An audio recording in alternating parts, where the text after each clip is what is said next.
The world is quiet now. The noise of the day has finally faded, leaving room for the secrets hidden in the shadows.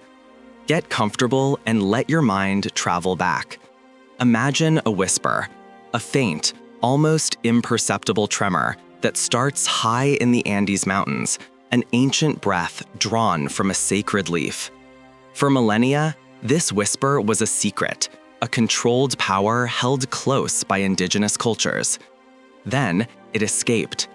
It traveled across oceans, through laboratories, and into the very bloodstream of global society, transforming from a divine offering into a gilded promise, then into a whispered curse, and finally, into a silent, synthetic killer. This is the story of a substance that, more than any other, has mirrored humanity's deepest desires and exposed its darkest vulnerabilities.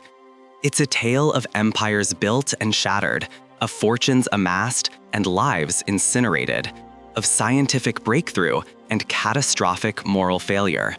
It's a story woven through the fabric of history, from the high priests of ancient civilizations to the boardrooms of multinational criminal enterprises, from the operating tables of pioneering surgeons to the desolate street corners of modern cities. Tonight, we unravel the brutal, captivating, and ultimately tragic journey of a single chemical compound. We're going to trace its evolution, its seductive allure, its devastating global impact, and how it consistently reshapes societies, economies, and human lives through an inescapable cycle of violence, addiction, and corruption. What you're about to discover will fundamentally alter how you view not just this substance, but the very mechanisms of power and the true cost of unchecked desires. So, silence your notifications, turn up the volume, and prepare to confront a truth far stranger and more chilling than any fiction. Let's dive in. In the rarefied air of the Andean peaks, where every breath is a conscious effort, a small, unassuming green leaf was once a lifeline. For thousands of years, long before grand civilizations cast their shadows across the land, this leaf was revered. It was a sacrament, a communion with the harsh, beautiful landscape, a practical shield against the unforgiving elements. Archaeological whispers dating back 8,000 years reveal its presence in ancient burial sites, clutched in the hands of the mummified dead, a final companion for the journey into the beyond. This was not a casual habit. It was a ritual compact, a sacred pact. For the mighty Inca Empire, the zenith of Andean civilization, this leaf was the very nexus of their world. They called it Mamakoka, a feminine deity, a divine gift from the sun god himself, intended to alleviate suffering. Yet this gift was anything but universal. The Inca state, a marvel of centralized control, meticulously managed its distribution. It was a jealously guarded privilege, reserved for the revered monarch, the highest priests, and a select few functionaries. When these spiritual leaders sought communion with the gods, or insight into the future, a wad of leaves tucked into the cheek slowly released its subtle power, guiding decisions of state, of war, of life and death. For the vast legions of laborers conscripted for arduous public works, men who built the temples of Cusco and the colossal fortresses of Machu Picchu, the leaf was not a pleasure, but a fuel. A daily measure suppressed the gnawing pangs of hunger, dulled the relentless ache of exhaustion, and held at bay the crippling ravages of altitude sickness. And for the imperial couriers, the swift-footed messengers who traversed the empire's 1,000-mile network of stone roads, this humble leaf was their constant companion, bestowing the endurance to conquer mountain passes, to run until their lungs burned, ensuring the emperor's word remained fresh. It was a mild stimulant, a part of their existence as essential as the potato, woven deeply into the tapestry of their survival. Then, a seismic shift. In 1532, the Spanish conquistadors arrived, driven by an insatiable hunger for gold. Through the rigid, dogmatic lens of their own faith, they saw only idolatry, declaring the leaf a tool of the devil, an impediment to the conversion of souls. early decrees sought to ban its cultivation to rip it from the hands of the indigenous people. But this moral certainty soon collided with a far more potent force, economics. The invaders quickly discovered a mountain made of silver, Potosi, at an altitude where breath came thin and life was cheap. To tear this wealth from the earth's guts, they needed labor, an endless, disposable supply. They adopted and brutally corrupted the existing indigenous labor system, forcing tens of thousands into airless, deadly tunnels. The work was savage, the conditions lethal. And the Spanish, with chilling pragmatism, soon realized what the Inca had known all along. The sacred leaf could make men work beyond human limits. It allowed mine owners to feed their workers less, to push them harder, to extract more silver with a lower overhead. And so, the church turned a blind eye. The very priests who had condemned the leaf as satanic now found themselves owning vast plantations dedicated to its cultivation. The gift of the gods became a colonial wage, a lubricant for the vast machine of extraction that funneled Andean wealth into the Spanish crown, fueling an empire half a world away. For 3 centuries, the leaf remained largely in its mountain home, a localized sacrament and a localized sorrow, its profound power locked within, waiting for the curious minds of another continent to turn the key.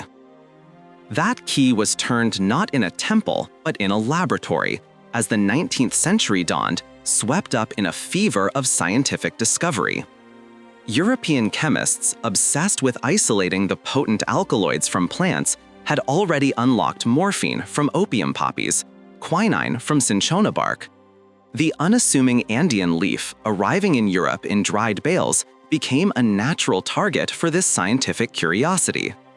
In 1860, a diligent graduate student in Germany, working under a famed chemist, meticulously refined the process. He extracted a pure crystalline alkaloid, white, odorless, bitter. He noted in his dissertation how a few crystals placed on his tongue produced a temporary, profound numbness. He christened this new substance with a name derived from its plant and a standard alkaloid suffix, cocaine. The world did not immediately notice. The discovery languished in academic journals, a footnote in the grand march of chemistry. Its reintroduction came not through science, but through commerce, served up in a glass of wine. Angelo Mariani, a shrewd Parisian vintner, had an epiphany. He understood the European public was exhausted, anxious, and enamored with the idea of scientific tonics. In 1863, he began steeping tons of high-quality Peruvian leaves in fine Bordeaux wine. The alcohol extracted the cocaine, creating a potent, palatable elixir he called Vin Mariani. It was a sensation. Mariani was a marketing genius, perhaps the first of his kind, soliciting testimonials from everyone who was anyone. Popes, queens, inventors like Thomas Edison, and writers from Zola to Verne penned glowing tributes. His advertisements were everywhere, proclaiming his cocoa wine the ultimate cure for fatigue, depression, and malaise. It was the perfect tonic for the frantic energy of the Belle Epoque. America, always eager to improve upon a European success, quickly followed. In Atlanta, Georgia, a Southern pharmacist, a veteran grappling with a morphine addiction from Civil War wounds, sought his own cure. Inspired by Mariani, he created Pemberton's French wine Coca, essentially an American counterpart.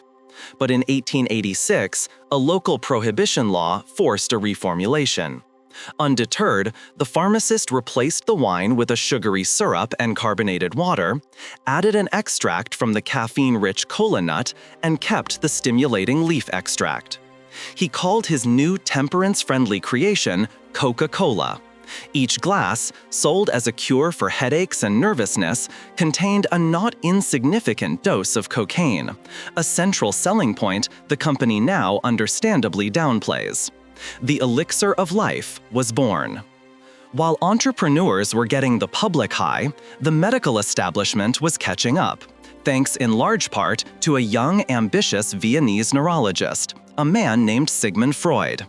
In 1884, years before developing psychoanalysis, Freud, a struggling researcher, stumbled upon reports of cocaine's effects.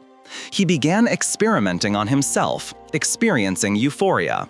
In his seminal paper, Über Coca, he celebrated the substance in rapturous terms, declaring it a miracle drug, a cure for depression, a stimulant that induced lasting euphoria with no ill effects. Most dangerously, he promoted it as a treatment for morphine addiction. Freud's immense intellectual authority gave cocaine a stamp of legitimacy it had lacked. It was no longer just a component in a popular tonic. It was a serious therapeutic agent. His work inspired a colleague, an ophthalmologist, to investigate the numbing effect. In a series of brilliant experiments, he discovered that a cocaine solution applied to the eye rendered it completely insensitive to pain. This was the birth of local anesthesia, revolutionizing surgery, allowing delicate procedures on awake, pain-free patients. In the final 2 decades of the 19th century, cocaine was the undisputed monarch of euphoria, the Victorian era's wonder drug, a panacea for the modern age. Pharmaceutical companies sold it in every conceivable form: powder, cigarettes, hypodermic injection kits, throat lozenges for singers, even toothache drops for teething infants. It was celebrated in medical journals, advertised in popular magazines, and consumed by millions who believed they were taking a sophisticated, scientifically approved remedy for the stresses of daily life. The leaf of the Andes had been stripped of its soul, its alkaloid isolated and amplified, its power unleashed upon a world utterly enchanted by its promise and utterly unprepared for its price. The fall from grace was as swift as the ascent was spectacular. The whispered warnings, initially dismissed as anecdotal, soon swelled into a chorus of alarm. The miracle cure began to reveal its darker side. Physicians reported a disturbing new pattern. Users who started for melancholy or fatigue found they could not stop. Euphoria gave way to paranoia, restlessness, and terrifying hallucinations, the sensation of insects crawling under the skin, known as cocaine bugs. The promise of enhanced performance curdled into compulsive behaviors and a total collapse of judgment. The wonder drug was creating a vicious new form of addiction. No case was more damning than that from Freud's own circle. His enthusiastic treatment of a friend's morphine addiction with cocaine resulted in a catastrophe, trading one affliction for a far more destructive psychosis. Horrified, Freud ceased his open advocacy, but the damage was done. The genie he had helped release was now ravaging lives across Europe and America. The public narrative began to shift, driven by sensationalist press eager for a new boogeyman. Where ads once praised its virtues, newspaper headlines screamed about its vices: high society scandals, ruined careers, fortunes squandered. But the moral panic took its most sinister form in the United States, becoming inextricably entangled with the country's deepest anxieties about race. In the American South, lurid and utterly unsubstantiated stories circulated, claiming rampant cocaine use among African American laborers. These tales, crafted to stoke white fear, painted shocking pictures of cocaine-crazed Negroes committing heinous crimes with superhuman strength and cunning, even claiming the drug made them immune to pistol bullets. This calculated racial mythology transformed the cocaine user from a pitiable, often white middle-class victim of a medical fad into a dangerous black criminal predator. The drug was no longer a personal vice. It was a threat to social order, demanding a swift and powerful state response. The wheels of federal regulation, initially slow, accelerated. The Pure Food and Drug Act of 1906, while not banning substances, mandated accurate labeling. Consumers were shocked to learn their soothing syrups contained opiates, and their favorite pick-me-ups, cocaine. Many manufacturers quietly reformulated. Coca-Cola, sensitive to the changing winds, removed the active alkaloid around 1903, switching to decocainized leaf extract. But labeling was not enough.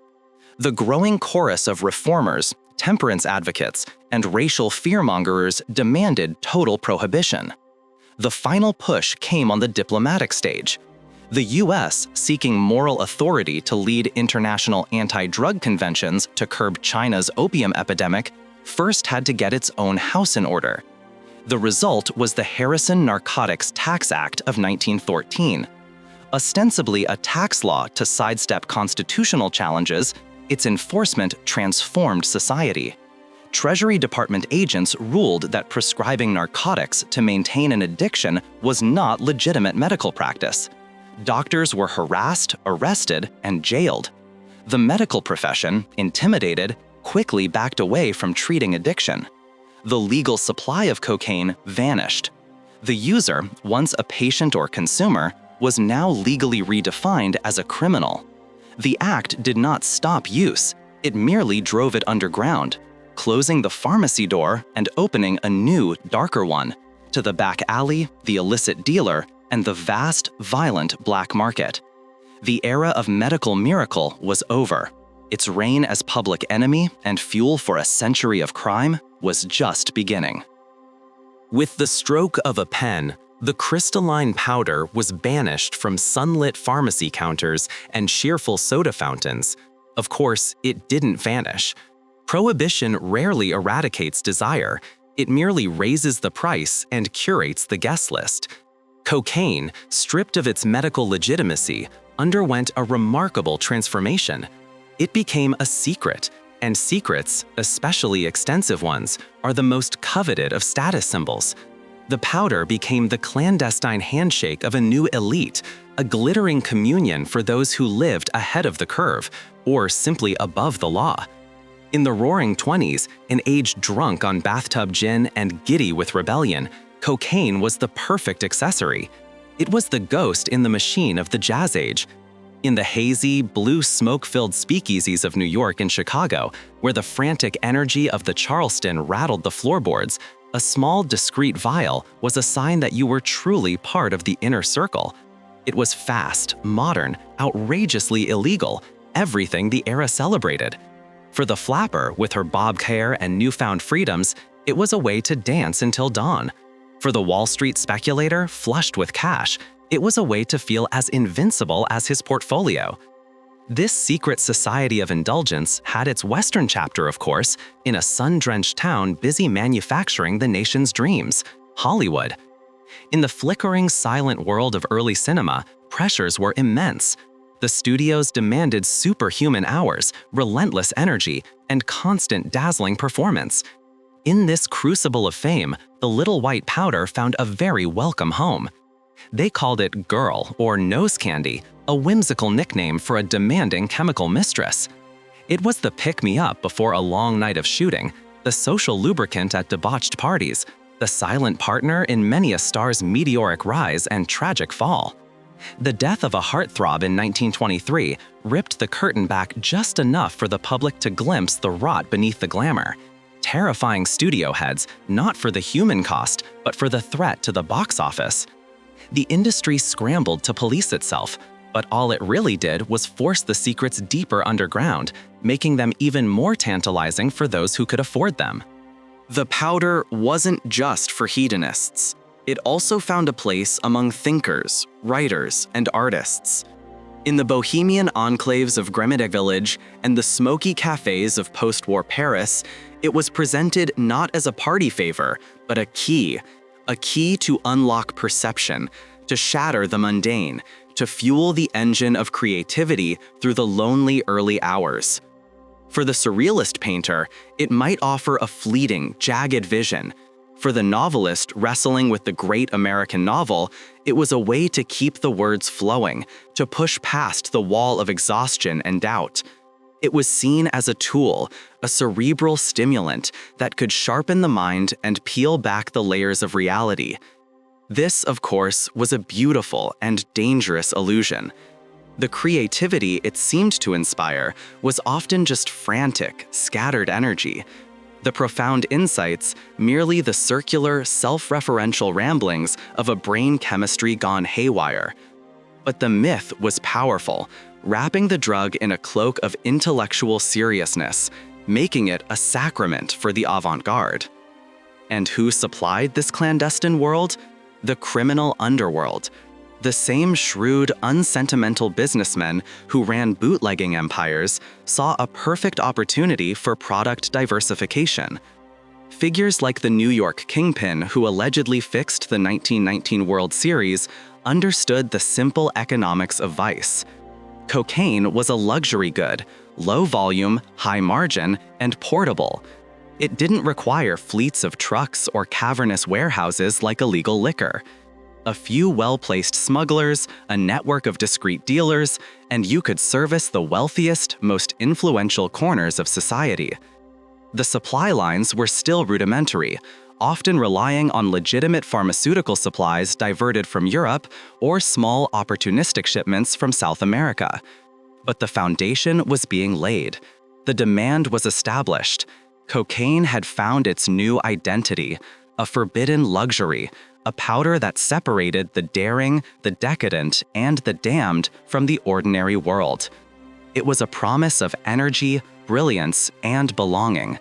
A very expensive promise, paid for in cash at first, and then, inevitably, in other currencies. While the bright young things of the North were discovering the illicit thrill of the powder, its modern story was beginning in earnest far to the south, under the high, thin sun of the Andes.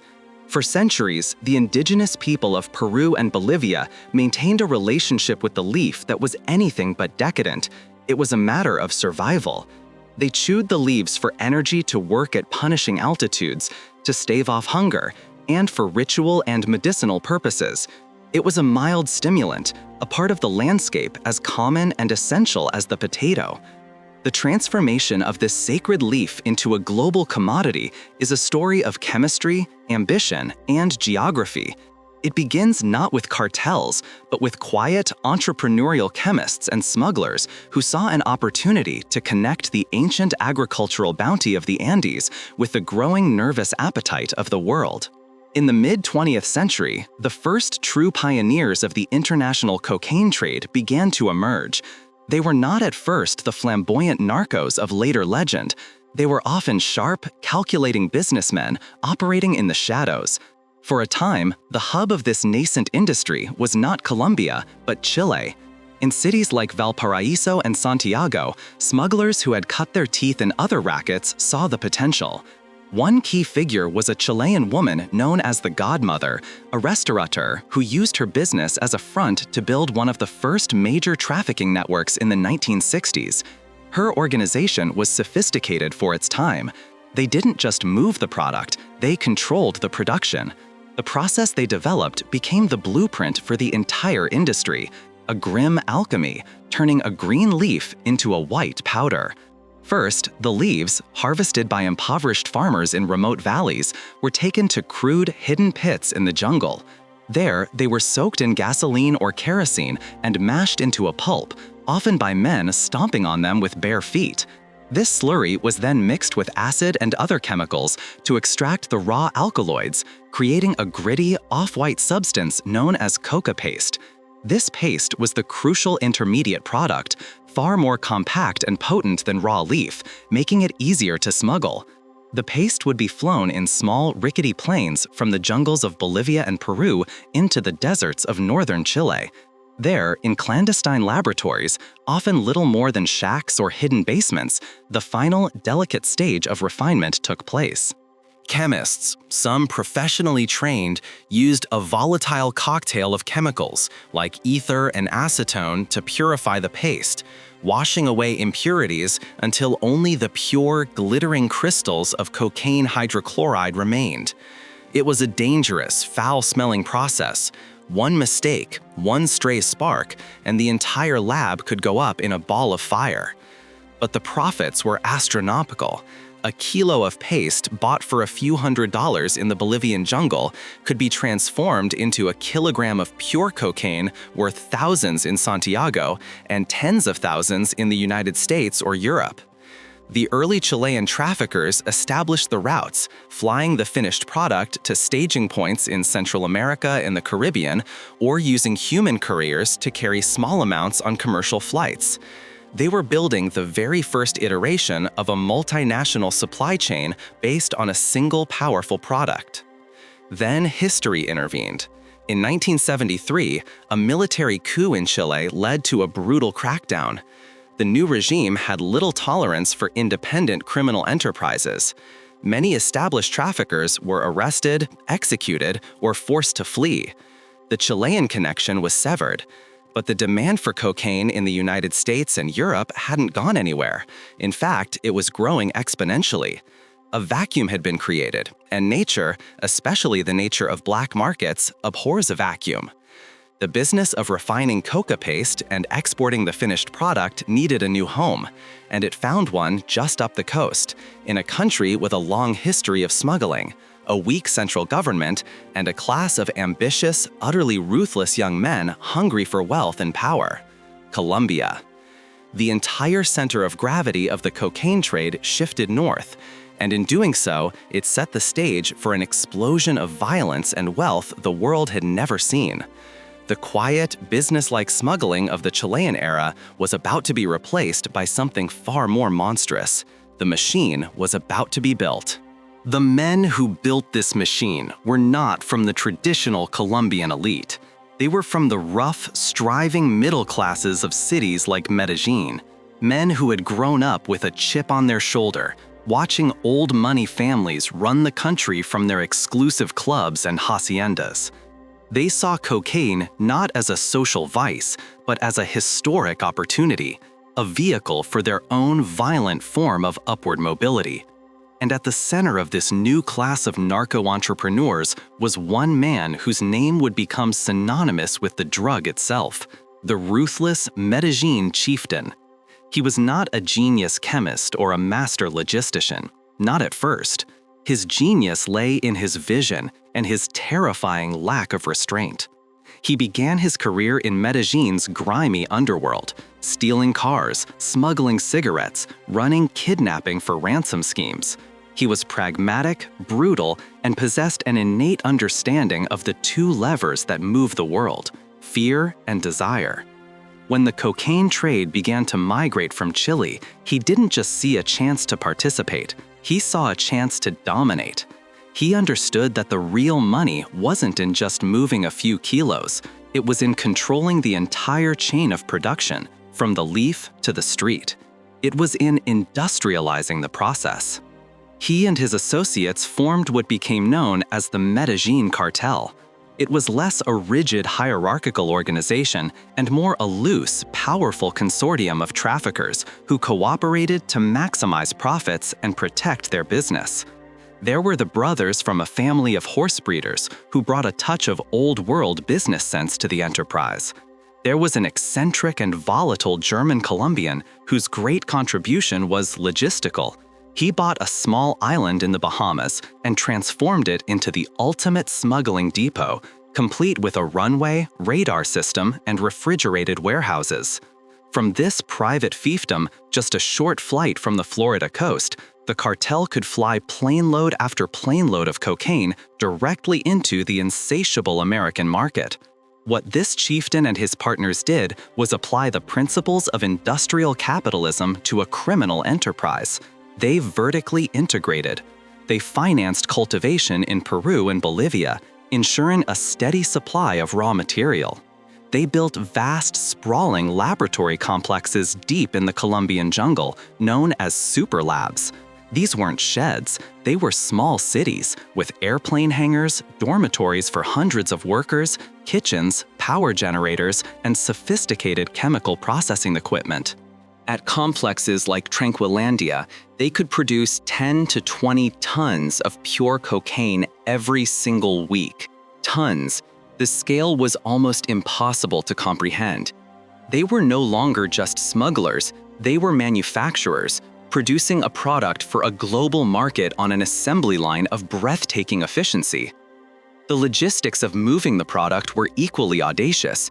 Fleets of small aircraft, each carrying several hundred kilograms, made the journey from Colombia to the Bahamas, or dropped their waterproofed cargo into the ocean to be picked up by speedboats. They even invested in crude diesel-powered submarines that could carry a ton or two of cocaine while submerged, making them nearly invisible to law enforcement. And then there was the money. The profits were so vast they became a logistical problem in their own right. Billions of dollars in cash, mostly small bills from street sales in the United States, had to be brought back to Colombia. It was stuffed into suitcases, packed into the landing gear of private jets, hidden inside television sets and refrigerators. The cartel was spending thousands of dollars a month just on rubber bands to bundle the stacks of cash. The Medellín chieftain, at his peak, was estimated to be one of the richest men in the world, with a personal fortune in the tens of billions. He was wealthier than many nations. With this incredible wealth came incredible power, and he intended to use it to bend the entire nation of Colombia to his will. His business strategy was simple, and he articulated it with chilling clarity. Plata o plomo, silver or lead. For any policeman, judge, politician, or journalist who stood in his way, there was a choice. You could accept a bribe, the silver, and look the other way, becoming rich in the process, or you could refuse, and you and your family would receive the lead, a bullet. It was a campaign of corruption and terror waged on an industrial scale. The cartels systematically infiltrated every level of the Colombian state. They had judges on their payroll who would dismiss any charges against them.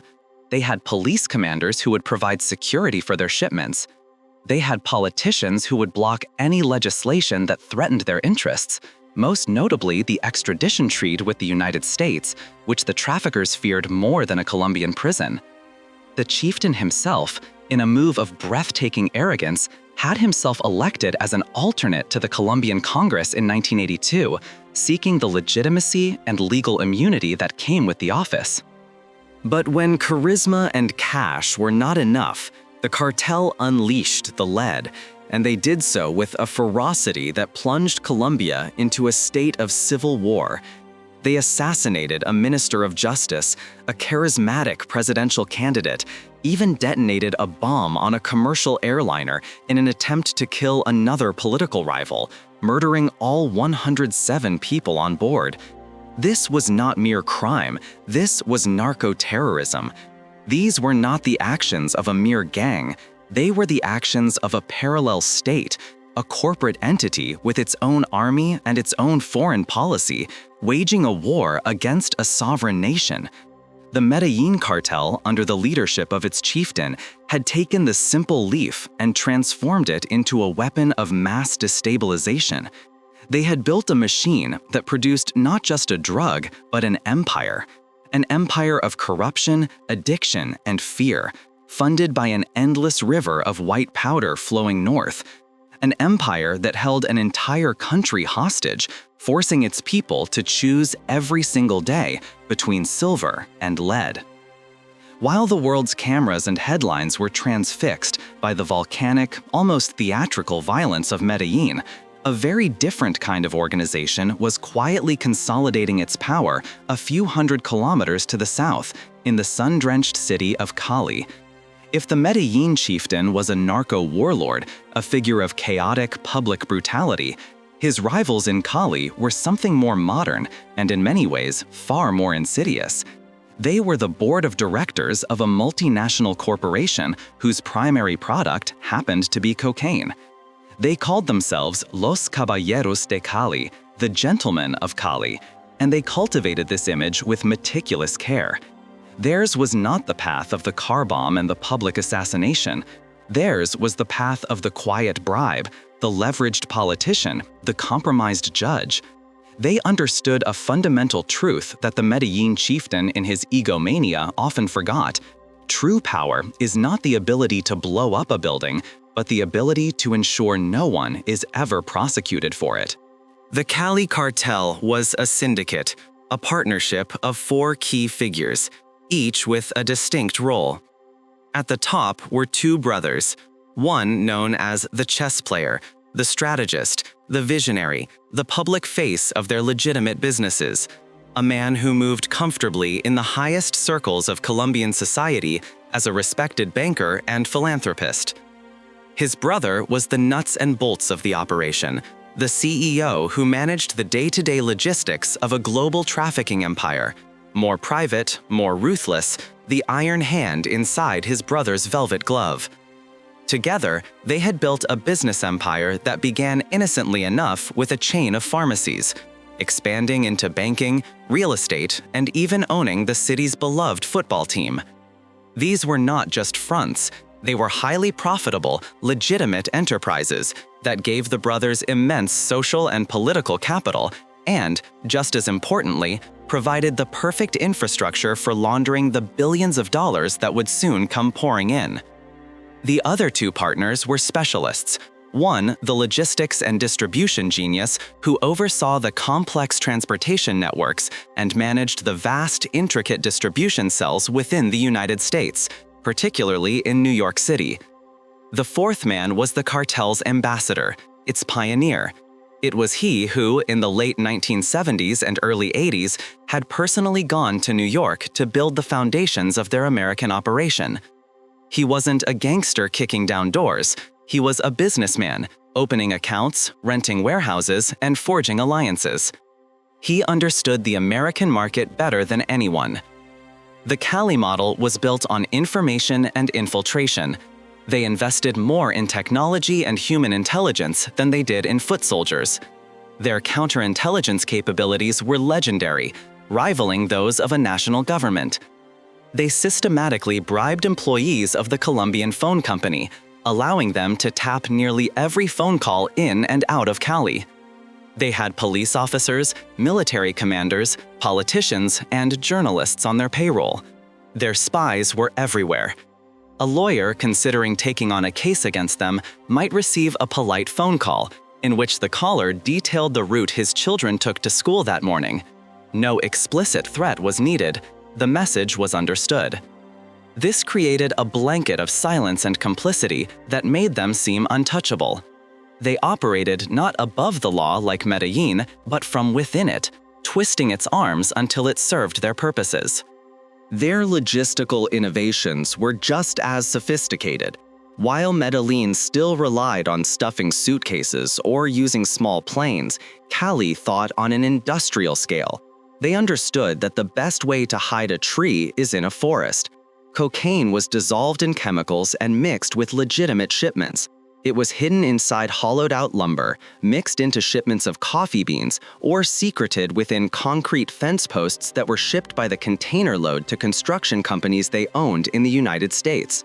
Unpacking these shipments required industrial saws and chemical processes far beyond the capabilities of a standard customs inspection. One of their most ingenious methods involved shipping thousands of boxes of frozen broccoli to Miami.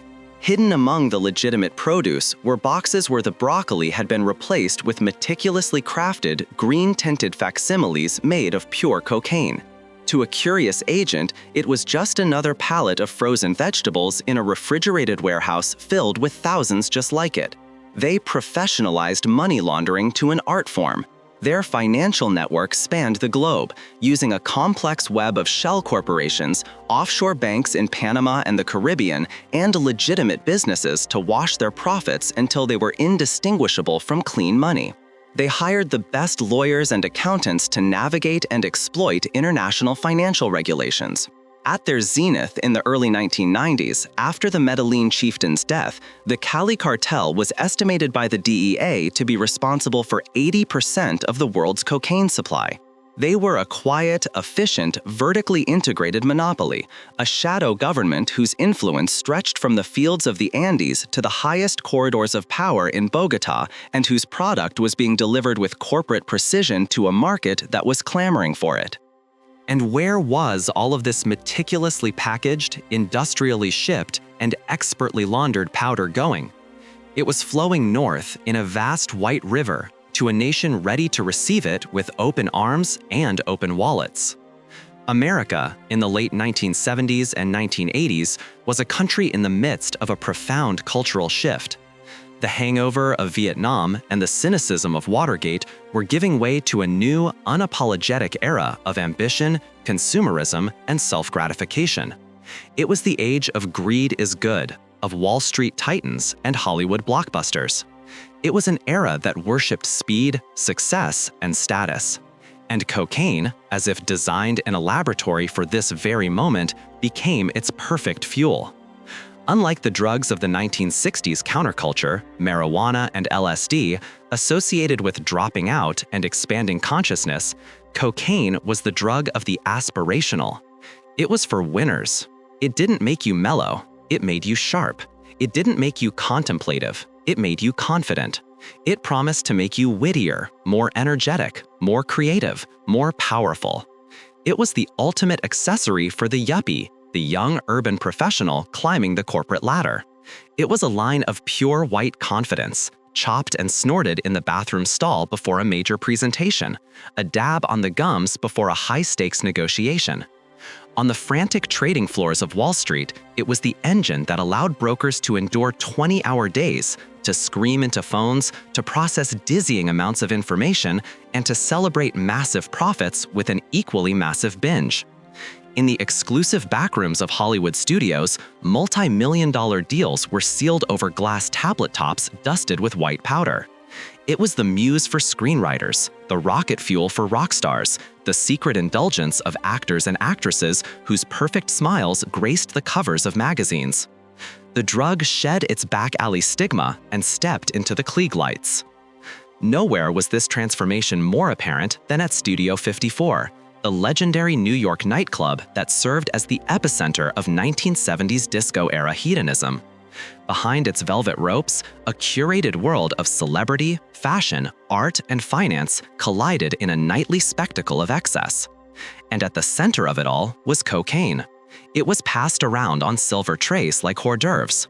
The club's famous logo, a man in the moon with a silver spoon to his nose, was a brazen, winking acknowledgement of the club's drug of choice. Here, cocaine wasn't a dirty secret. It was the social lubricant that fueled the entire glittering machine. It was a symbol of being part of the in crowd, of having arrived. The paraphernalia itself became a status symbol. Gold razor blades for chopping perfect lines, ornate silver spoons for discreet bumps, polished mirrors and marble slabs as serving platters.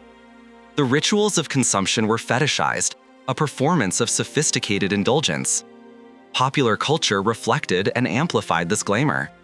Films, while cautionary tales, presented mesmerizing portraits of narco wealth and power. Songs on the radio subtly, and sometimes not so subtly, referenced the white horse or the snow that powered the nightlife. It was everywhere. For a fleeting, intoxicating moment, cocaine was more than a drug. It was a cultural phenomenon, a shorthand for success, a sacrament of the new religion, ambition. This insatiable demand created a feedback loop of astonishing power. The more cocaine America consumed, the more money flowed south. And the more money flowed south, the more powerful and sophisticated the Colombian cartels became. The gentlemen of Cali watched this explosion in demand, not with the wild eyes of street dealers, but with the cool calculation of market analysts. They ramped up production, refined their logistics, and streamlined their delivery systems to meet the needs of their best and most profitable customer. The United States was a market of unprecedented scale, and they were the sole suppliers of its most fashionable commodity. The profits were beyond comprehension, enough to buy armies, topple governments, and reshape entire economies. But the glamour was built on a chemical, and that chemical was about to be re-engineered. A luxury good, by its very nature, excludes. And the laws of the market, like the laws of chemistry, are relentless. Someone, somewhere, was bound to find a way to make the champagne of drugs affordable for everyone. They did. And in doing so, they unleashed a storm that would tear through the very fabric of American society. The chemistry was brutally simple. It didn't require a sophisticated lab or a trained chemist. It could be done in a kitchen pot with common household ingredients. By taking cocaine hydrochloride, the expensive powder form, and mixing it with a simple base like baking soda and a little water, then heating it, one could free the cocaine from its hydrochloride salt.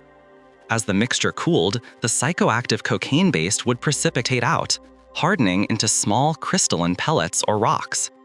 The process made a distinct crackling sound as the water boiled off, and so the new substance got its name, crack.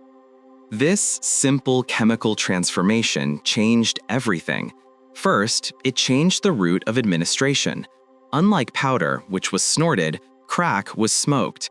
Inhaling the vaporized cocaine delivered the drug to the brain through the vast surface area of the lungs in a matter of seconds. The result was a euphoric rush that was exponentially more intense and immediate than anything snorting could provide.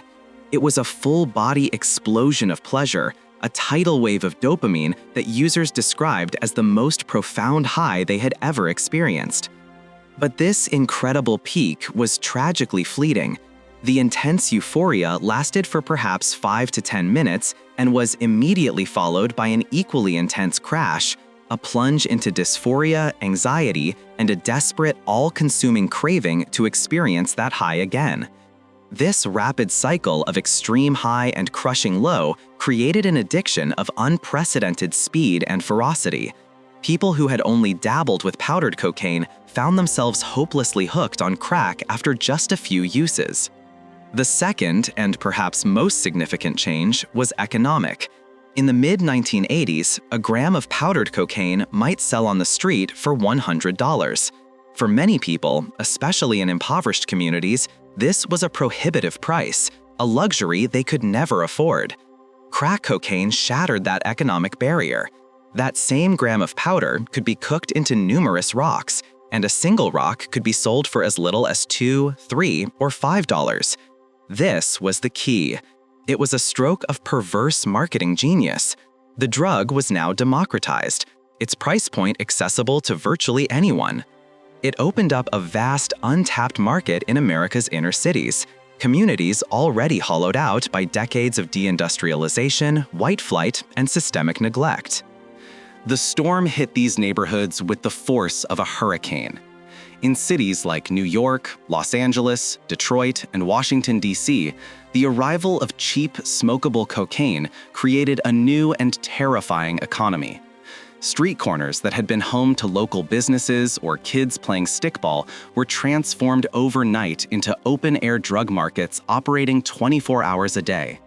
A new generation of young, heavily armed street gangs emerged, fighting brutal turf wars for control of this incredibly lucrative trade. The level of violence escalated dramatically. The quiet transaction in a nightclub bathroom was replaced by the shootout on a residential street. The social fabric of these communities began to unravel. The crack house, an abandoned or commandeered apartment where users could buy and smoke the drug, became a symbol of the decay, a place where all social norms collapsed. Families were torn apart as addiction took hold. Parents sold their possessions and then themselves to chase the next 5-minute high, leaving their children neglected. A generation of children were born to addicted mothers, and the media, in a frenzy of moral panic, coined the term crack babies, painting a terrifying and often exaggerated picture of a permanently damaged generation of neurologically impaired infants. While the long-term medical science proved to be more complex and less uniformly catastrophic than these earlier reports suggested, the immediate social reality for these children, born into chaos, poverty, and trauma, was undeniably devastating. The response from the media and the government was not one of public health concern, but of war. Nightly news broadcasts were filled with sensationalized, lurid stories of crack-fueled violence and urban decay. The image presented was often racialized. The drug user was no longer the glamorous Wall Street broker or Hollywood star, but a young, menacing black man. This relentless media narrative stoked a nationwide panic, and politicians, eager to appear tough on crime, rushed to enact draconian laws. The most consequential of these was the Anti-Drug Abuse Act of 1986. This piece of legislation, passed in a flurry of pre-election hysteria, enshrined a staggering disparity in sentencing into federal law. It mandated that the possession of just 5 grams of crack cocaine would trigger the same 5-year mandatory minimum prison sentence as the possession of 500 grams of powder cocaine. This was the infamous 100-to-1 sentencing ratio. The logic, if one could call it that, was that crack was more addictive and associated with more violence, and thus deserved a harsher penalty. The practical consequences of this law were catastrophic and profoundly discriminatory. The typical user of expensive powder cocaine was more likely to be white and middle class and was rarely arrested for simple possession. The typical user and low-level seller of cheap crack cocaine was far more likely to be poor and African American and was targeted by aggressive street-level policing. The result was the mass incarceration of a generation of young black men. Prison populations in the United States exploded. Families were destroyed not only by addiction, but by a punitive justice system that sent fathers, sons, and brothers away for years, sometimes decades, for non-violent drug offenses. The law did little to stem the flow of drugs, but it succeeded in decimating already vulnerable communities, deepening cycles of poverty, and creating a profound and lasting sense of injustice. So, the story of cocaine in America became a tale of two profoundly different worlds, dictated by chemistry and class. In the penthouses of Manhattan, it remained a discreet, if risky, indulgence, the powder that fueled ambition and excess. But in the housing projects of the South Bronx, its cheaper, smokable form became a symbol of societal collapse, a catalyst for a war on drugs that was, in practice, a war on the poor. Two sides of the same white coin, one celebrated as the fuel of the elite, the other demonized as the poison of the underclass. It was the ultimate tragic expression of a powder that had for a century deceived the world with its promise of power, only to deliver ruin in its wake. The gentlemen in Cali, reading their spreadsheets and financial reports, likely paid little attention to the specific form their product took once it reached the American consumer. To them, it was all just a matter of market share, of meeting demand, of numbers on a page. But the numbers on the street told a very different story. A story of chemistry, economics, and a deep, unfolding American tragedy. In the grand theater of public policy, the curtain rose on a new and fearsome act. The shimmering white powder, once the darling of intellectuals and the fuel of high society, had found a new, more volatile form. Cooked down with baking soda and water, it became something hard, something cheap, something that could be smoked. It was called crack, and it burned through the inner cities of America like a phantom fire, leaving social devastation in its wake. The media, never one to miss a good panic, fanned the flames with nightly images of crack babies and chaotic urban landscapes. The public demanded action, and in Washington, a city that runs on the twin fuels of fear and opportunity, action was swiftly delivered. The enemy was no longer a personal vice or a social ill. It was now an existential threat, and it required a declaration of war. This wasn't the first time the phrase had been used, of course. A former US president had coined it years earlier. But the war he declared was a bureaucratic affair of treatment centers and commissions. The war of the 1980s, supercharged by the crack epidemic, was different. It was a literal war, with battlefields, soldiers, and a body count. It began, as many such ventures do, with a piece of paper, the Anti-Drug Abuse Act of 1986, a document born of moral certainty and electoral calculation. It was a masterpiece of legislative fury. At its heart was the concept of the mandatory minimum sentence. The nuanced art of judicial discretion was swept aside in favor of a rigid, brutal arithmetic. Possess 5 grams of crack cocaine, the weight of 2 sugar packets, and you were guaranteed a minimum of 5 years in federal prison. To receive the same sentence for powder cocaine, the drug of choice for the wealthier, whiter suburbs, you would need to be caught with 500 grams, a 100-to-1 disparity written into law. The logic was simple and devastatingly flawed. Crack was seen as more addictive, more violent, more urban. The law didn't just target a drug, it targeted a demographic. The gears of the state began to turn, grinding with a new and terrifying force. The lines blurred between policing and military operations. Surplus military hardware, once destined for battlefields and foreign lands, began to trickle, then flow into the arsenals of local police departments. Armored personnel carriers, assault rifles, flashbang grenades. The friendly neighborhood cop was replaced by a new figure, a warrior clad in black Kevlar and a ballistic helmet, armed for a small-scale invasion. The primary tactic of the new war was the no-knock raid. In the dead of night, doors would splinter, families would be thrown to the floor, and homes would be ransacked in search of that crystalline rock or white powder. The war was fought not in trenches, but in living rooms and bedrooms across the country. And like any proper war, it had a foreign theater. The logic was simple supply-side economics, filtered through the lens of a military strategist. If the demand at home was insatiable, then the only solution was to choke off the supply at its source. All eyes turned south, to the verdant valleys of the Andes and the steamy jungles of the Amazon basin, where the humble leaf was grown. The United States, through its drug enforcement agencies and intelligence services, began to pour billions of dollars into Latin America. The policy had a clean, almost agricultural name, eradication, but its execution was anything but clean. Low-flying planes, often piloted by American contractors, would sweep over the Colombian and Peruvian countryside, spraying a fine mist of herbicide. The chemical cocktail was designed to kill the plants. It did its job, but it did not discriminate. It killed yucca, coffee, and banana crops too. It poisoned watersheds and sickened livestock. It drove subsistence farmers, who grew the leaf simply because it was the only crop that guaranteed a living, deeper into poverty and into the arms of the very traffickers the program was meant to undermine. The U.S. also armed and trained local militaries, turning national armies into drug-fighting proxies.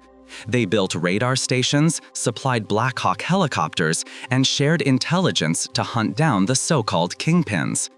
The primary weapon of this foreign policy was extradition, the threat of being flown north in chains to face trial in an American courtroom, far from the judges you could bribe and the witnesses you could intimidate, was the one thing the cartel leaders truly feared.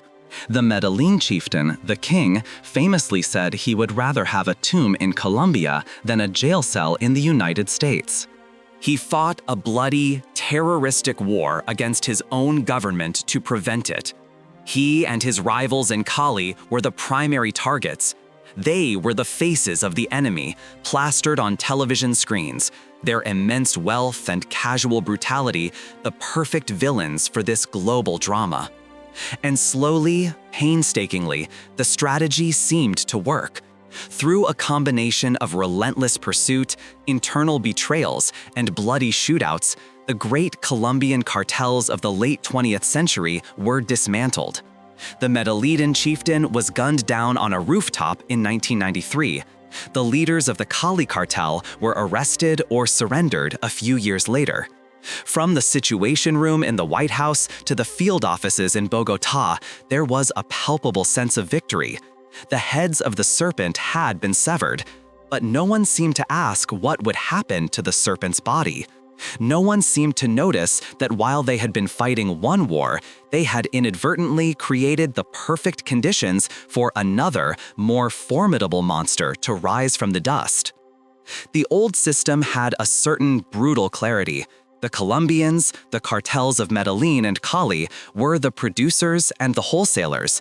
They controlled the entire process, from the paste labs in the jungle to the multi-ton shipments flown or sailed northward.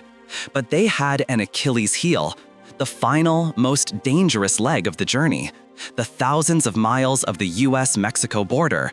It was a porous, treacherous landscape of desert scrub and shallow rivers, a place they did not know and did not control. For this final delivery, they needed specialists. They needed subcontractors. And so they turned to the organizations that had been running contraband across that border for generations, small-time smuggling families from Sinaloa, Chihuahua, and Baja California, who knew the routes, the rhythms of the Border Patrol, and the corruptible nature of officials on both sides. Initially, the arrangement was simple.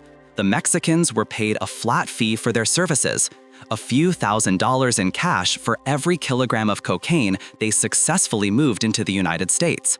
They were the couriers, the truck drivers, the mules. They were logistics men, nothing more. The man who first saw the true potential in this arrangement was a former judicial police officer from Sinaloa known as the Godfather. He was not a flamboyant killer like the Medellín chieftain. He was a businessman, a visionary. He saw that the real power lay not in producing the drug, but in controlling its path to market. He unified the disparate smuggling clans into a single cohesive federation, the Guadalajara Cartel. He controlled the plazas, the lucrative smuggling corridors that were the gateways into the American dream. For a time, the system worked beautifully for everyone.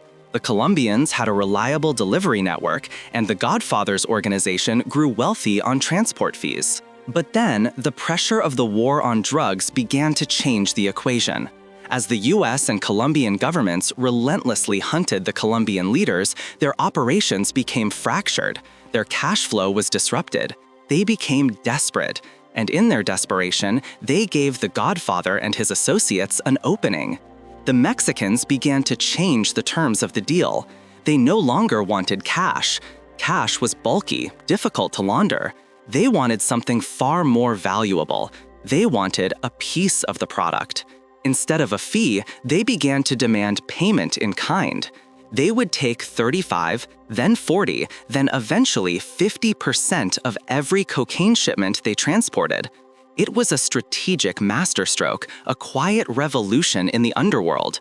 With that single shift, the Mexican organizations were transformed. They were no longer just the delivery boys. They were now wholesalers with their own inventory, their own product to sell, and direct access to the largest consumer market on Earth. They began to build their own distribution networks in American cities, cutting out the Colombian middlemen entirely. The fall of the great Colombian cartels, celebrated as a monumental victory in Washington, created a power vacuum of epic proportions. And into that vacuum stepped the newly empowered Mexican federations. The arrest of the Godfather in 1989 did not stop the machine he had built. It only caused it to break apart into its constituent components, each one now a powerful entity in its own right. The old Guadalajara cartel fractured into the cartels we know today. In the Northwest, ambitious and violent brothers seized control of the lucrative Tijuana Plaza. In the center, a figure nicknamed the Lord of the Skies for his fleet of Boeing 727s used to fly cocaine directly from Colombia took over the Juarez Plaza. And in the mountains of Sinaloa, a farmer's son of short stature but limitless ambition, known as El Chapo, began to consolidate power with his partners, forming what would become the Sinaloa cartel. The dynamic had been irrevocably altered. The Colombians, once the undisputed kings, were now reduced to mere suppliers, forced to sell their product to the Mexicans at the source. The Mexicans now controlled the entire logistical chain north of Colombia. They controlled the routes, the prices, and the profits. They were no longer subcontractors. They were the board of directors. A new narco hierarchy had been established. They were wealthier, more sophisticated, and more deeply entrenched than their Colombian predecessors had ever been. The war to kill the kingpins of Medellín and Cali had not ended the monarchy. It had simply cleared the way for a new, more powerful dynasty to take the throne. The United States had spent a decade and billions of dollars slaying one dragon, only to find it had created a hydra, and this new beast was growing on its very doorstep. The vast river of money flowing north was now matched by an equally vast river of money flowing south. Tens of billions of dollars a year, a cash flow greater than the gross domestic product of many small nations, pouring back into Mexico. This unprecedented wealth allowed the cartels to undergo a final, terrifying metamorphosis. They began to evolve beyond the scope of a traditional criminal organization. They were no longer just traffickers. They were becoming something else entirely: a parallel state, a narco-state, existing within and alongside the official Mexican government. Sometimes cooperating with it, sometimes fighting it, but always challenging its sovereignty. This evolution began with corruption, an age-old practice perfected to an industrial scale. The choice offered to officials, from the local cop on the beat to the federal prosecutor, from the small-town mayor to the cabinet minister, was brutally simple: plata o plomo, silver or lead, a briefcase full of cash or a coffin full of you. Most chose the silver. Police departments became private security forces for the cartels. Military commanders would leak intelligence on troop movements. Politicians would pass laws favorable to their patrons. The corruption became so systemic that it was no longer an aberration. It was the operating system. The state was not just infiltrated, it was co-opted, its institutions hollowed out and repurposed to serve the interests of the traffickers. But the narco-state is built on more than just bribery. It provides services. In many rural parts of Mexico, forgotten by the central government, the local cartel became the de facto authority. If a farmer had a dispute with his neighbor, he didn't go to the police, he went to the local chieftain. The cartel paved roads, built churches, sponsored festivals, and handed out cash to the poor. They provided employment in a country with few opportunities. They offered a form of swift, if barbaric, justice. They became the government, the bank, and the social safety net, all rolled into one. They were buying not just silence, but loyalty, weaving themselves into the very fabric of the communities they controlled. This social control was the soft power that complemented their hard power. And that hard power became truly formidable. The cartels began to arm themselves not like gangsters, but like armies. They established training camps in remote mountains and jungles, often run by former Special Forces soldiers from Mexico, Guatemala, and even the United States. A new organization, Los Zetas, exemplified this shift. They were not traditional smugglers who had turned violent. They were violence professionals who had gone into smuggling. Originally formed as an elite enforcement wing for another cartel, from a corps of deserters from the Mexican Army's Airborne Special Forces Group, the Zetas brought a new level of military discipline and technological sophistication to the underworld. They were the first to use military tactics to coordinate attacks using encrypted communications and to fully embrace terrorism as a tool of control. Their arsenals were staggering. They acquired 50 caliber sniper rifles, rocket-propelled grenades, automatic grenade launchers, and even anti-aircraft weapons. They built their own armored fighting vehicles, known as monsters, by welding thick steel plates onto heavy-duty trucks, creating crude but effective personnel carriers. They engaged the Mexican military in pitched battles that lasted for hours, sometimes days. They shot down helicopters. They blockaded entire cities. The traditional lines of conflict became hopelessly blurred. This was no longer a matter of crime fighting. It was a low-intensity civil war fought block by block in cities like Juarez, Tijuana, and Culiacan. The most chilling demonstration of this power came in October of 2019.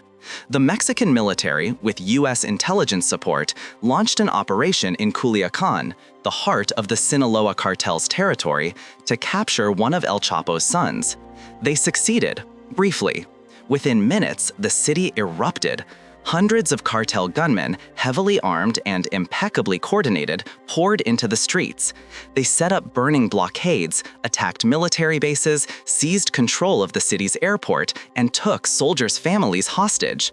The city was paralyzed, under siege from within. The fighting was broadcast live on social media, a spectacle of state failure. The Mexican security forces were outmaneuvered, outgunned, and overwhelmed. After hours of intense combat, the order came directly from the President of Mexico. To avoid further bloodshed, he commanded the army to stand down and release the cartel leader's son. The cartel had won. They had faced the full power of the Mexican state in open battle and forced it to retreat.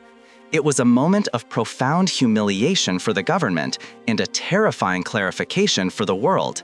It demonstrated that in certain parts of Mexico, the state's monopoly on violence, the very definition of a sovereign nation, no longer existed.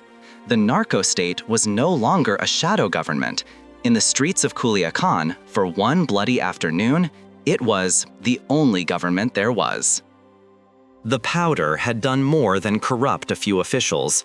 It had funded an insurgency that now held a nation hostage. A quiet, creeping conquest financed 1 gram at a time. The American market, for all its voraciousness, was finite. By the late 1980s and into the 90s, the cities of the United States were swimming in cocaine. Prices had stabilized. Competition was murderous, and law enforcement, however clumsy, was beginning to exert a more consistent pressure. The Colombian cartels, ever the forward-thinking global enterprises, understood a fundamental principle of business: market diversification. They needed a new frontier, a new continent of wallets to open and nostrils to fill. And so their gaze turned eastward, across the vast and lonely expanse of the Atlantic, to the Old World, Europe, with its wealthy cities, its established trade routes, and its own quiet appetites, was the next logical prize. This was the opening of the second front, a European corridor that would reshape the global flow of the powder and entangle a whole new cast of characters in its story. Initially, the methods were almost quaintly direct. A courier on a commercial flight from Bogotá to Madrid, luggage lined with a few carefully pressed kilos. A small shipment hidden within a container of coffee beans or bananas destined for the ports of Lisbon or Naples. These were feelers, probes into a new market, testing the defenses and mapping the demand. But the Colombians learned quickly that Europe was not America. The borders were different, the languages more numerous, the law enforcement agencies a fractured patchwork of jurisdictions. They could not simply replicate the Miami model. They needed partners. They needed local expertise. And so they went into business with the most experienced and formidable organized crime syndicate in Europe, an organization that made the Sicilians of Cosa Nostra look almost flamboyant and reckless by comparison. They were the men from Calabria, the mountainous toe of Italy's boot, the 'Ndrangheta. For decades, the 'Ndrangheta had operated in the shadows, a sprawling, clan-based hydra with tentacles reaching from their provincial homelands to the financial centers of the north and across the globe. They were masters of logistics, particularly maritime logistics. They controlled, through a combination of corruption, intimidation, and legitimate business fronts, the colossal container port of Joyataro. It was a perfect gateway. A container ship arriving from South America could offload tens of thousands of containers. Finding one specific box filled with cocaine hidden among frozen chickens or industrial machinery was a task of impossible scale for customs officials, especially when port employees and transport union officials were on the 'Ndrangheta payroll. The partnership was a model of criminal efficiency. The Colombians would handle production and transatlantic shipping. The 'Ndrangheta would guarantee safe passage into Europe through ports like Gyotaro, Rotterdam, or Antwerp, and then leverage their extensive, deeply embedded networks to distribute the product across the continent. It was a quieter, more corporate arrangement than the bloody street wars of Medellín.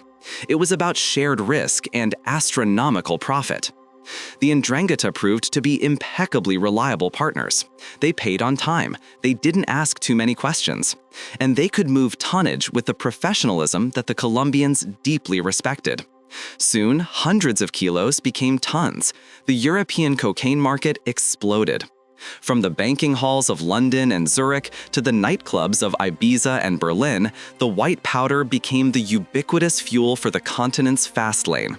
But as the volume increased, the direct routes became riskier. European authorities, waking up to the scale of the problem, began to coordinate. Maritime patrols intensified, port security was tightened. The traffickers, as they always do, adapted. They looked at a map and saw a solution, a geographic stepping stone that was both a shield and a shortcut. They saw West Africa. The coastline stretching from Senegal down to Nigeria became the world's great transit lounge for cocaine. It was a smuggler's paradise, a region of breathtaking beauty, scarred by poverty, political instability, and porous borders. Countries like Guinea-Bissau, a tiny nation crippled by coups and corruption, became, for all intents and purposes, the first true narco-states outside of Latin America. The traffickers' logic was simple and brutal. A large mothership, a freighter or a fishing trawler, would sail from the coasts of Colombia or Venezuela. It would meet smaller, faster boats far out in international waters off the coast of Cape Verde or Guinea. The cocaine, sealed in waterproof bales, would be transferred. These smaller boats would then dart to shore, landing on remote beaches or traveling up forgotten rivers, met by local crews. Once on African soil, the powder was safe. It could be stored in warehouses in Bissau or Conakry, guarded by bribed officials or private militias. The region already had sophisticated, long-established smuggling networks, honed by decades of moving everything from diamonds to cigarettes to people. Cocaine was just another commodity. From West Africa, the routes into Europe were numerous. The product could be repackaged and flown on commercial flights by armies of couriers. It could be hidden in cargo planes carrying fish or fruit to Paris and Brussels. Most audaciously, it could be flown directly into the heart of Europe on private jets, ghost flights that filed false flight plans and landed at small, poorly monitored airfields in Spain or Portugal. The sheer ingenuity was something to behold. They used semi-submersible vessels, low-profile drone submarines that could carry several tons of cocaine, gliding silently beneath the waves, almost impossible to detect by radar or sonar. The European corridor was no longer a single path. It was a complex, multi-layered web, a circulatory system pumping a white poison into the continent's bloodstream. And the Ndrangheta were not the only players for long. The vacuum of the collapsed Soviet Union and the chaos of the Yugoslav wars had forged a new generation of ruthlessly efficient criminal organizations. Balkan syndicates, particularly Serbian and Albanian groups, established themselves as major players. They were disciplined, multilingual, and extremely violent. They specialized in overland logistics, moving cocaine from the southern ports of entry northward in trucks through the seamless, borderless expanse of the Schengen zone. They controlled the street-level distribution in cities across Germany, Scandinavia, and the United Kingdom. In the port cities of Antwerp and Rotterdam, the logistical hearts of Europe, the so-called Mokro Mafia, composed largely of Dutch-Moroccan criminals, battled for control of the docks, their feuds playing out in a string of shocking public assassinations. Europe's old-world calm was shattered. The continent had its own cocaine war now, less visible than Colombia's perhaps, but just as corrosive, turning port cities into battlegrounds and quiet villages in Africa into hubs of global crime. The powder, ever adaptable, had found its new home. And then, as the 21st century wore on, the nature of the powder itself began to change. The story takes another dark turn, not in the jungles of the Andes or the boardrooms of the cartels, but in clandestine laboratories far away and in the very chemistry of the drugs themselves. A new specter had emerged, a synthetic ghost that would attach itself to the cocaine trade with devastating consequences. Its name was fentanyl. It began subtly as a whisper in coroner's reports and toxicology screens in the mid-2010s. A cocaine overdose, but with anomalous findings. The victim hadn't just stopped breathing from cardiac arrest, the classic cocaine-induced outcome. They had simply faded out. Respiratory depression, the telltale sign of an opioid. At first, it was thought to be a case of the user mixing drugs, a speedball of cocaine and heroin. But then the cases multiplied, and the victims were often people with no history of opioid use. They were weekend warriors, partygoers, people who thought that they were buying a gram of cocaine for a night out. They had no idea they were ingesting one of the most potent opioids ever synthesized by man. Fentanyl is a creature of the laboratory, a pure synthetic first created in 1959 as a powerful anesthetic for surgery. It is 50 times more potent than heroin, 100 times more potent than morphine. A dose the size of 2 grains of salt can be lethal to a person with no opioid tolerance. For the modern drug syndicate, particularly the Mexican cartels, who had now largely eclipsed the Colombians as the dominant force in the North American market, fentanyl was a business miracle. Its precursor chemicals could be sourced cheaply from China. It could be manufactured in a simple lab, with no need for vast agricultural plantations, no farmers to manage, no seasonal harvests. And its potency was its greatest economic advantage. A single kilogram of pure fentanyl, costing a few $1,000s to produce, could be cut and stretched to create hundreds of thousands of individual doses for the street. The contamination of the cocaine supply was born of this cold market logic. Sometimes it was accidental.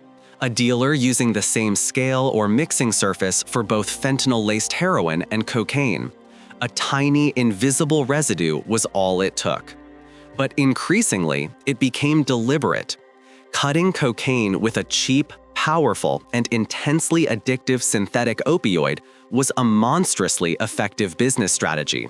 It stretched the expensive cocaine, increasing profit margins.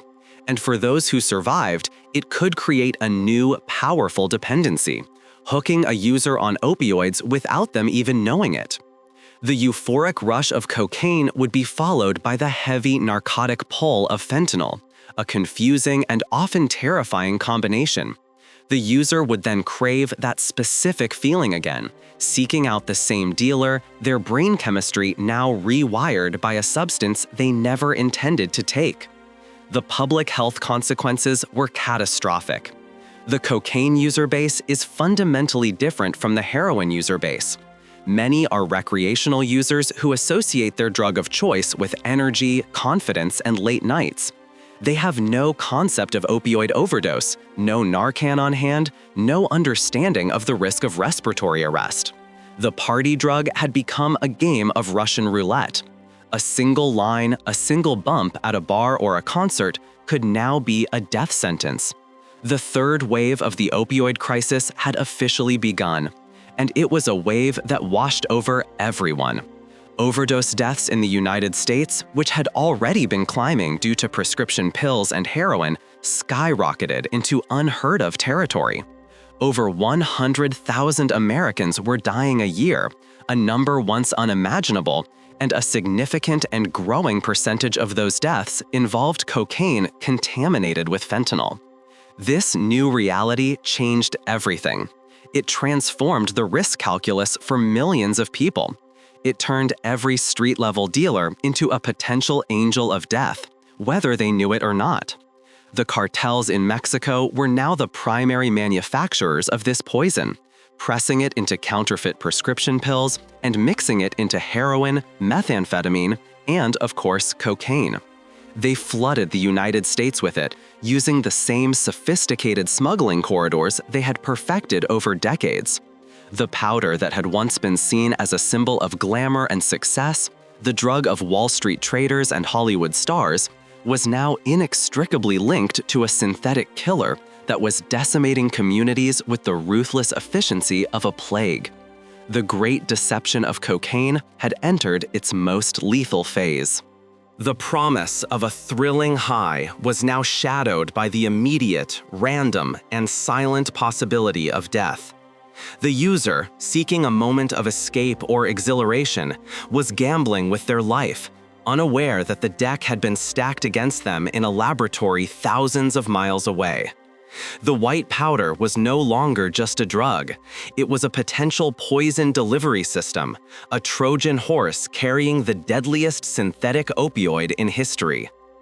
And so we arrive at the end of our long, dark road, and we are left to survey the wreckage. A journey through millennia, fueled by a simple leaf, corrupted by ambition, amplified by science, and ultimately weaponized by greed. The historical evolution and devastating global impact of this substance trace its transformation from a sacred Andean leaf to a synthetic-laced, destructive force that has fundamentally reshaped societies, economies, and human lives through an inescapable cycle of violence, addiction, and corruption. The legacy of this substance is not written in history books, not really. It is etched onto the surface of the earth, carved into the fabric of societies, and buried in millions of graves. It is a legacy of blood and powder. Look to the land. The Amazon basin, the very lungs of our planet, bears deep and permanent scars. For every hectare of land cultivated, several more are destroyed. Ancient forests cleared by fire and machete, the fragile soil poisoned by rivers of gasoline, sulfuric acid, and other toxic chemicals, dumped directly into streams that carry them into the great river systems. For every gram consumed in a distant city, a corresponding measure of poison has been emptied into the heart of the world, a quiet, ongoing ecological disaster. Then there is the legacy of corruption, the hollowing out of nations. This money is a universal acid. It dissolves institutions, melts loyalties, and corrodes the very idea of a civil society. In Colombia, then Mexico, and now West Africa, criminal enterprises achieve power rivaling the state, offering silver or lead to police chiefs, judges, mayors, and even presidential candidates. Those who chose silver become ghost politicians, ghost police, their institutions hollowed out, animated by the ceaseless flow of illicit cash. Those who chose lead pay with their lives, their assassinations serving as brutal lessons. And finally, there is the human cost, a cost so staggering it defies easy comprehension. It is a pyramid of suffering, from the desperate farmer, trapped by economics, growing the only crop that guarantees a living, to the chemists breathing toxic fumes, their lives disposable. The mules, desperate young men and women who swallow packages of poison, praying they won't be caught, and praying the packages won't burst inside them, a gruesome and certain death. Then the violence, the teenage hitmen for whom life is cheap and murder is a job. The endless wars between cartels, not in any conventional sense, but campaigns of extermination marked by torture, dismemberment, and public displays of butchery. The hundreds of thousands dead, the traumatized survivors, the orphans, the displaced families, the millions whose lives have been irrevocably broken. And at the very top of this pyramid, the user. In a way, they are victims too, caught in the grip of a powerful addiction. But they are also the engine. The casual user at a dinner party, the addict in a dark alley, the banker celebrating a deal. Their demand is the signal that echoes all the way down the chain of supply, setting the entire infernal machine in motion. Their money is the fuel. The ultimate trick, its greatest, most enduring deception, was to disguise this global pyramid of misery as a line of white powder on a mirror. It promised power, euphoria, and glamour. But its true legacy is one of scarred landscapes, broken nations, and a body count that will never be fully known. A legacy of blood and powder, endlessly renewed as long as the world keeps wanting. If this deep dive into the hidden currents of history and global impact resonated with you, I urge you to like this video, subscribe to the channel, and share it with someone who needs to hear this story. Your support helps us continue to uncover these complex truths. What part of this history surprised you most? And what are your thoughts on its ongoing impact today? Let me know in the comments below. Until next time, stay curious and keep questioning the narratives that shape our world.